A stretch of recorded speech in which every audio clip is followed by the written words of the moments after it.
রাশিয়ার গ্লাইড বোমা ও ব্যালিস্টিক ক্ষেপণাস্ত্র ইউক্রেনের একটি কারাগার ও একাধিক চিকিৎসা প্রতিষ্ঠানে রাতারাতি হামলা চালিয়েছে।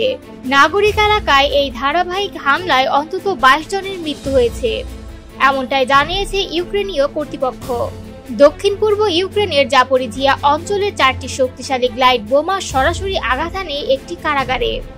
এই হামলায় 17 জন বন্দী প্রাণ হারিয়েছেন, আহত হয়েছেন 80 জনেরও বেশি।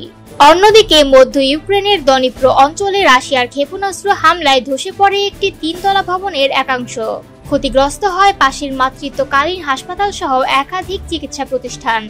এই হামলায় মারা গেছেন অন্তত 4 জন, যাদের একজন ছিলেন মাত্র 23 বছর বয়সী এক গর্ভবতী নারী। আহত হয়েছেন আরো অন্তত 8 জন।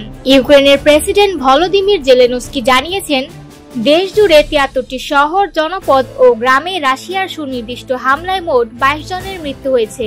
তিনি বলেন, এগুলো কোনো দুর্ঘটনা নয়, বরং উদ্দেশ্য প্রণোদিত পরিকল্পিত হামলা। এই পরিস্থিতিতে মুখ খুলেছেন মার্কিন প্রেসিডেন্ট ডোনাল্ড ট্রাম্প। তিনি রাশিয়াকে কড়া বার্তা দিয়ে বলেছেন, শিগগিরই যদি হামলা বন্ধ না করে তবে নিষেধাজ্ঞা ও শুল্কের মাধ্যমে রাশিয়াকে শাস্তি দেওয়া হবে। ট্রাম্প আরো বলেন, পুতিনকে শাস্তির পথে আনতে তিনি এবার মাত্র 10 থেকে 12 দিনের সময় দিয়েছেন, যা আগের 50 দিনের সময়সীমার চেয়ে অনেকটাই কম। অর্থাৎ 7 থেকে 9 আগস্টের মধ্যেই যুদ্ধ বন্ধের লক্ষ্যে অগ্রগতি দেখতে চান তিনি। স্কটল্যান্ড সফরে ট্রাম্প বলেন, আমি প্রেসিডেন্ট পুতিনের ওপর হতাশ।